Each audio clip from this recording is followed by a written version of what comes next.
I'm Suzanne Natbony, and I'm an attorney licensed in California, and I'm here with Heather, and Heather's going to talk about trusts and wills.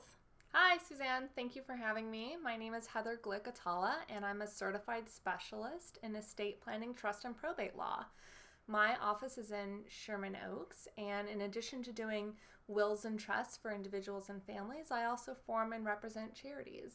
I've been an attorney for 9 years, and I'm here today to talk to you about some of my wills and trusts and other estate planning services that I provide to my clients.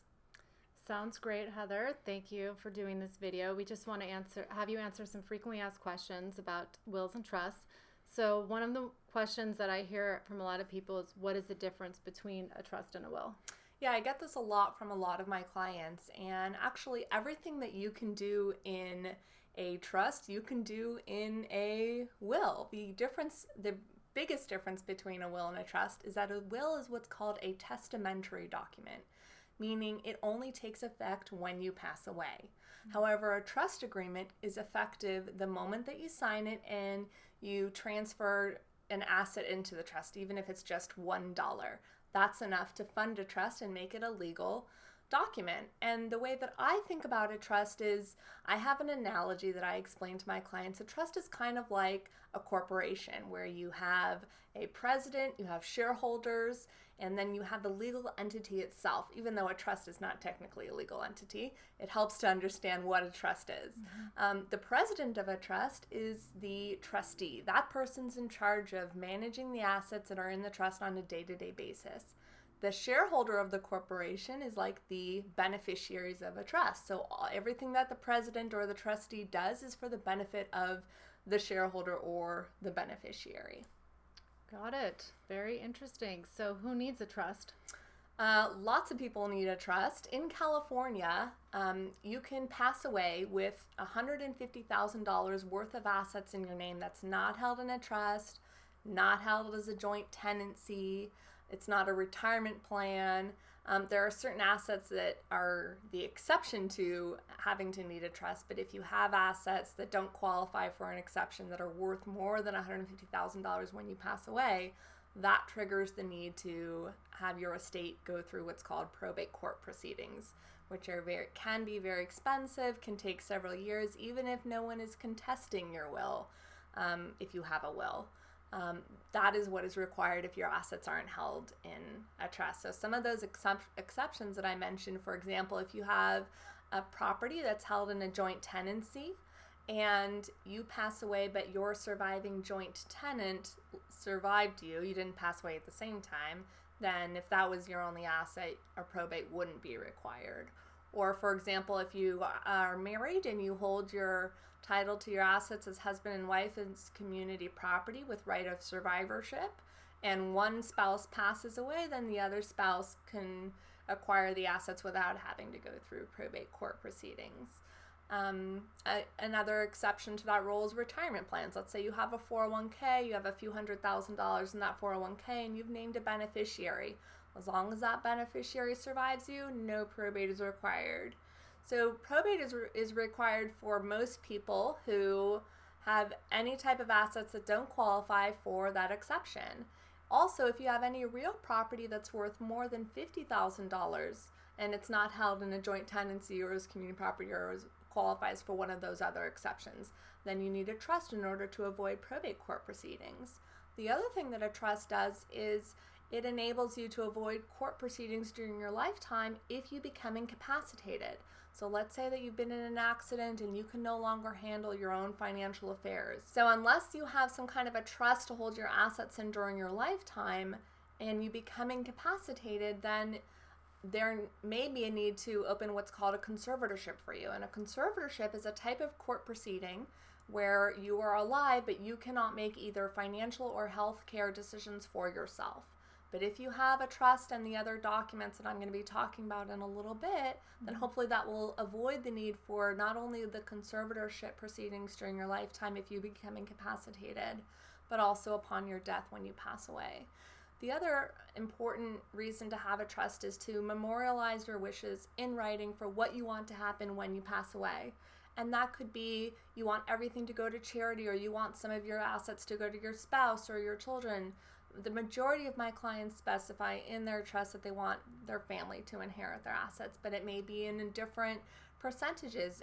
You may want to have a trust to go on beyond your lifetime for the duration of your child's lifetime, for example. And all of that is done through your trust agreement.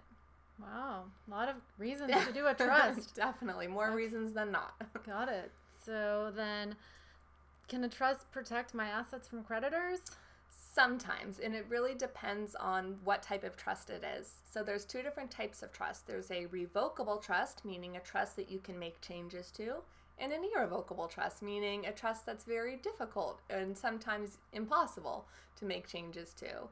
Most of my clients like revocable trusts because they like the flexibility of the documents. They want to be able to make changes easily.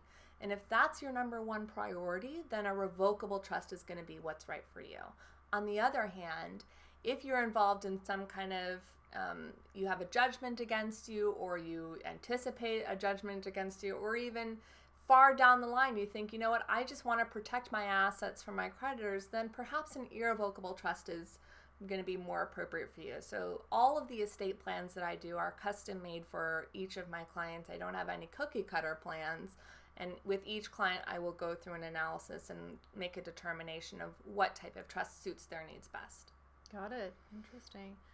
So let's say somebody does the irrevocable trust or revocable trust. Can they make changes to it after they sign it? I think you may have answered that. Irrevocable, no. So irrevocable, as in some cases, yes. In some cases, no. So it depends on why you're making a change to it. And if you can get all the beneficiaries on board, meaning the people who are named as beneficiaries not only during your lifetime, but after you've passed away, if everyone agrees, then usually you can have it amended. Although sometimes that does involve going to court and getting a court's approval. So it just depends on the circumstances, and also, is it a minor technical change or is it a big change involving who the successor trustees are or who the beneficiaries are? Okay, got it. So what happens if I have a trust but I don't put my assets into the trust? So this is the reason why I recommend to my clients that they have both a will and a trust. And when you have both documents, the will is often referred to as a pour-over will. And all that means is when you pass away, if there are assets that are not held in your trust, either because it was an oversight or you didn't know about the assets, somebody gifted you a property or you had some inheritance that you didn't know about, and you didn't put it into your trust after you signed your trust during your lifetime, then that asset may need to go through the probate court process. The judge will read your will, and your will says that the beneficiary of your estate is your trust. So all of the assets pour over from the will into the trust, and that may need to be done via a court order, or in some cases you may be able to get away with a shortened court proceeding or even no court proceeding at all, depending on the circumstances. But the trust is really just the tip of the iceberg. So if it's not funded with your assets during your lifetime, then it's really not going to do you much good in order to avoid court proceedings. And again, that's why you have that pour-over will. It's a catch-all. It's a safety net to cover all those assets that are in your estate when you pass away that weren't in your trust during your lifetime. Got it. It's like an umbrella, personal umbrella for insurance. There you go. You got to have one.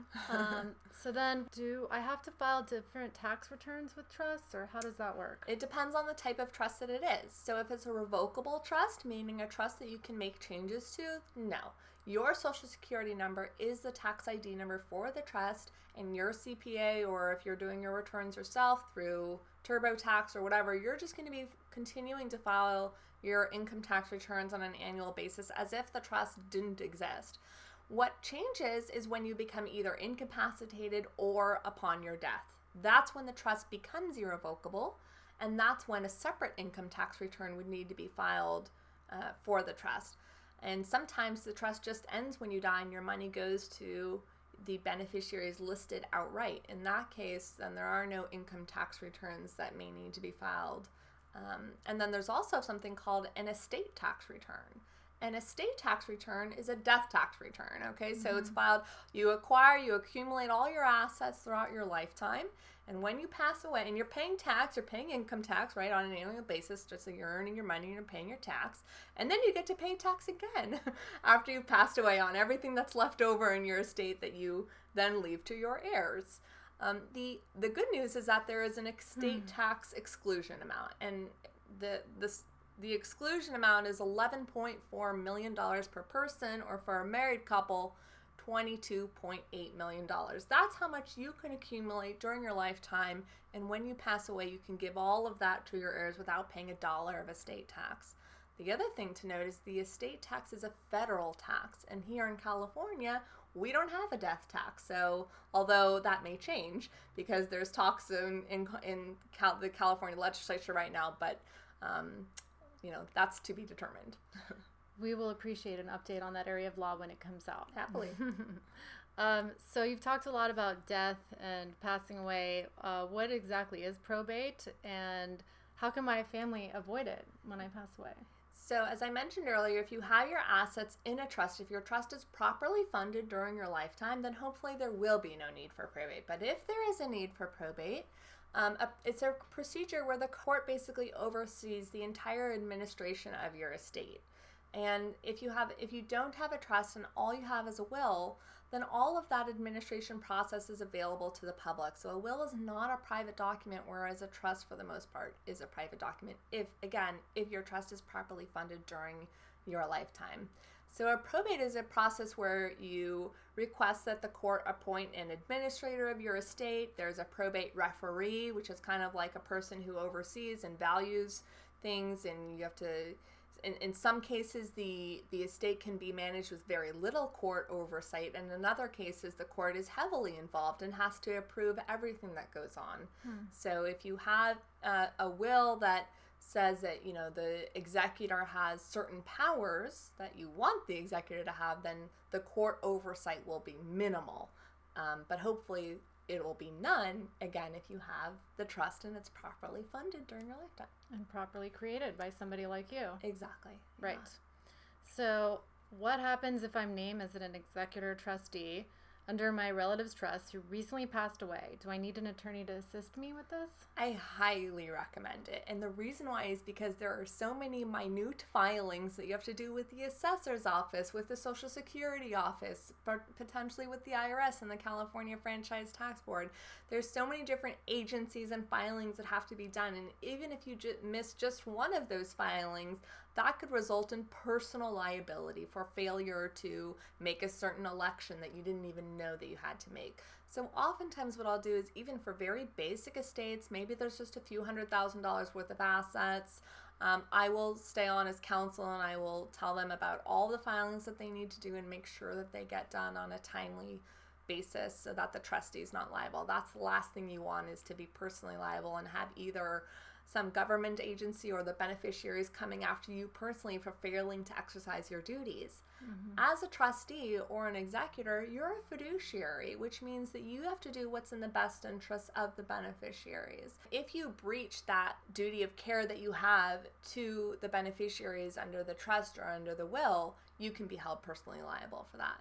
And one thing that I will note is that I always recommend that if I'm representing the trustee of the trust, that the trustee does get insurance in order to cover them. It's not going to protect them from gross negligence or willful misconduct, but it will cover them. And as long as they're for general liability, and as long as they're seeking the advice of an attorney or a CPA who knows what they're doing, the trustee is shouldn't be held personally liable.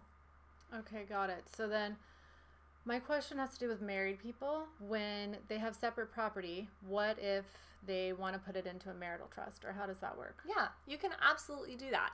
So married couples can have what's called a marital trust agreement, where both of them enter into one trust together, and they can put both their assets that they hold as community property into the trust, or that they hold as separate property. And if it's separate property before it goes into the trust, it's separate property after it's in the trust as well. And same with community property.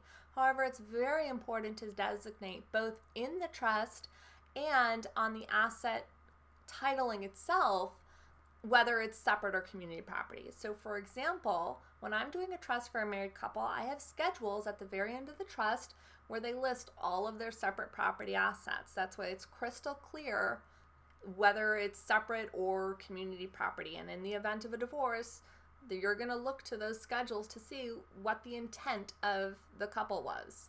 And likewise, let's say that you enter into the marriage with an income producing rental property that you have, and that's your separate property and you want it to keep it separate property, but you don't want to have a separate trust agreement for it, which by the way you could do if you wanted to. You could have two trusts. You could have one trust that holds your separate property, that's just you alone, and then you could also have a trust with your spouse where you hold your community property. That's fine too. But if you wanted to just have one document, then you would simply have the one document, and title to your separate property would be held under the Suzanne Natbony separate property subtrust under the Natbony family trust that you would have with your spouse. Got it, Mr. Wright. A lot of people talk about wills and trusts, but then they don't understand that it's really an estate plan. So can you tell me about the types of documents that you need for an estate plan package? Definitely. Besides those wills and trusts. Sure. So we talked about the will and the trust. There's actually 11 different documents that I do as part of a marital estate plan package. 7 documents if you're not married. That includes a trust agreement, a certification of trust, which is a 1-page summary of the trust, and it helps you when you go to fund your bank accounts and your other assets into the trust, and it shows the entity where the asset is held exactly how you want title to that asset to be held. So if it's a bank account, it tells you exactly how you want the bank account to read. Makes it a lot easier when you do the trust funding process. The next document that I do is called a general grant and assignment. And it's a document that says, if I own it, I hereby put it in the trust. And it's a blanket assignment. So all your personal property that you have in your home, your diamond tiara, everything else that is tangible personal property, that's going to be covered by the general grant and assignment. I want to step apart from the list of documents I do for just a second and talk about trust funding. So once you've signed your trust, how do you fund your assets into the trust? So that's done by asset, making sure that all of your assets are titled under the name of you as trustee of your trust. And I help clients by preparing real property deeds. You would be in charge of actually going to the bank and retitling those accounts.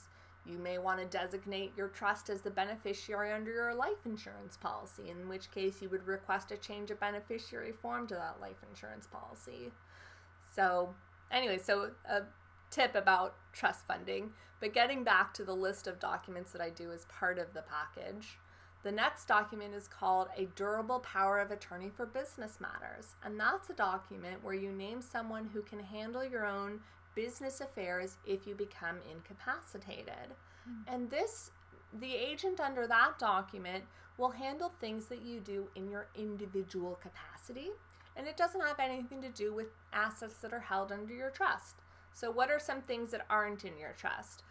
Your retirement plans are not held under your trust, and your agent under your power of attorney will have the ability to, for example, take out some money from your retirement plan if you need it to pay your medical bills or whatever.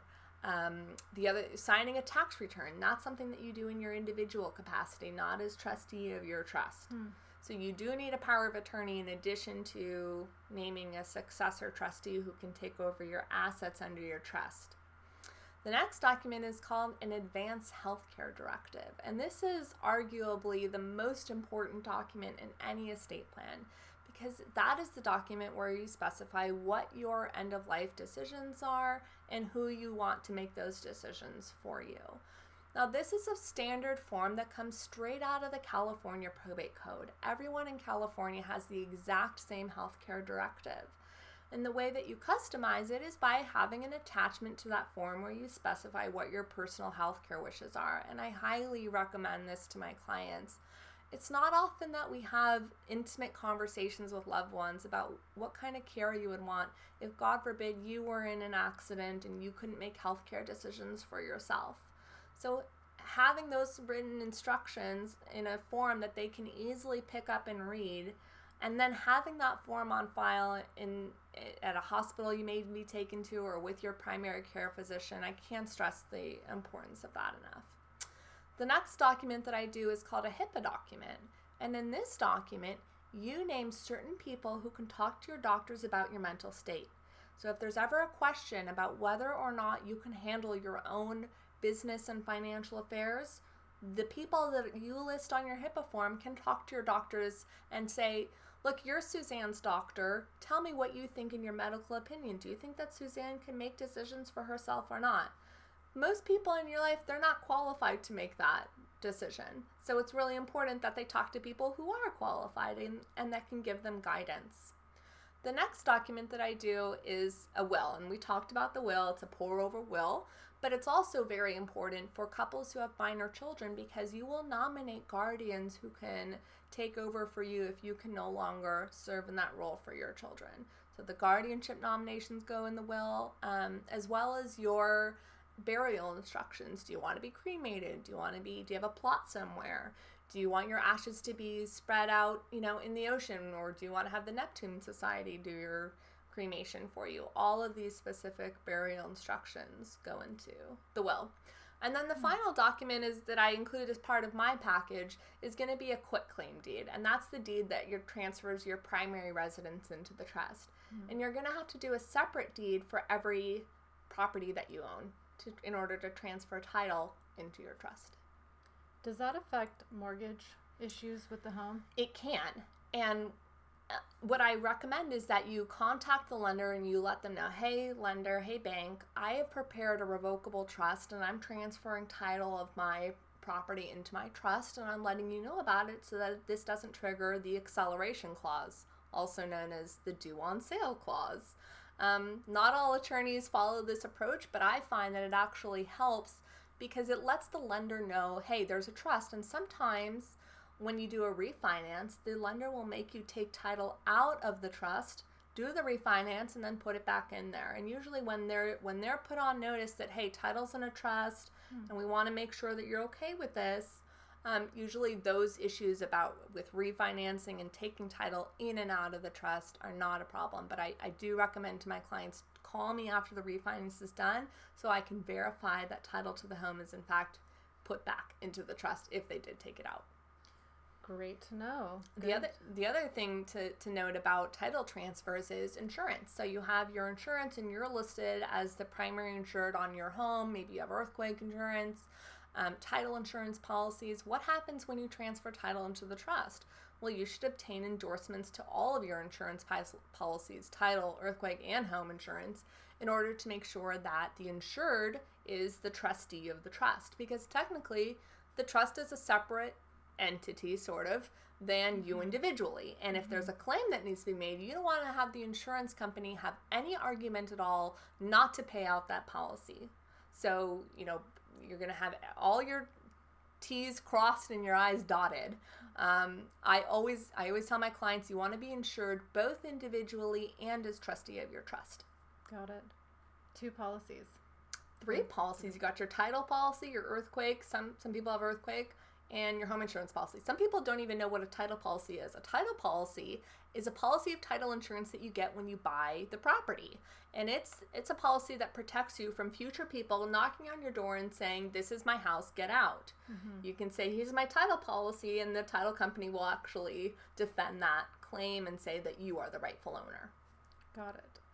So we were talking about taxes before, and I was wondering, what is the estate tax, and what does it have to do with avoiding having to pay taxes?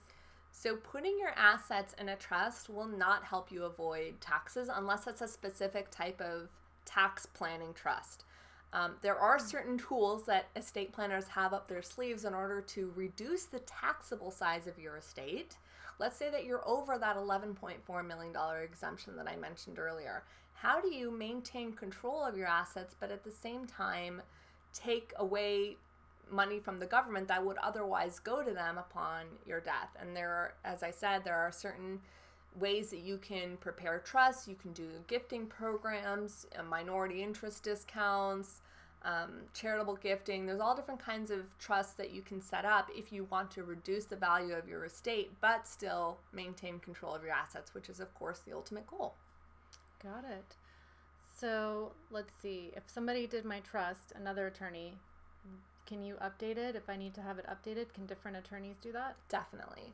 So I don't charge for reviews of estate plans that are done by other attorneys, but my one rule of thumb is if a change needs to be made, even if it's just a minor change, I will require that you do a complete restatement of the trust, which means basically redoing the whole document. The name stays the same, the original date of the trust stays the same, but you are restating the terms of the trust. And the reason for that is, let's say I was only to update one paragraph of your trust. Well, everything else that's in there, I would be on the hook for, whether I drafted it or not. And all attorneys have different forms that they use and different strategies and approaches to estate planning. And so I want to make sure that I know every single paragraph of that trust has been carefully thought out and that I'm on board with that plan. And they probably sometimes cross-relate, so one change means additional changes. Exactly, yeah. So you may have changes on your end involving, let's say you want to change who the beneficiary is, but the last time you updated your trust was 5 years ago. I can guarantee you that there's been plenty of changes in the law that affect you that you would also want to update. So you might as well just do the restatement anyways and incorporate all those changes in law that have occurred on my end. So if somebody completes an estate plan, how frequently should they have that reviewed by their attorney based on not only changes in the law, but changes in maybe other ownership or beneficiaries? Definitely. So I recommend that my clients review their plans every 3 to 5 years, and I send them letters every 3 to 5 years saying, hey, it's been 3 to 5 years since we last talked about your plan. You should come in, and I don't charge for update or review meetings if they have questions about their plan. I'm happy to go over it with them. In the interim, if there has been a significant change in law that affects you, I will write to you and say you need to come in sooner because this really affects you and we need to update your plan. I love how you stay on top of everything. That's great. It's a great important benefit for your clients. I don't really have any more questions for Heather, but if you do have questions for either one of us, you can find our contact information right here on this video, and we hope that you will write into LawTake or Heather or I for additional questions that you have on estate planning or wills and trusts or nonprofits, and I practice business law. So thank you very much, Heather. Thank you for having me. All right, great.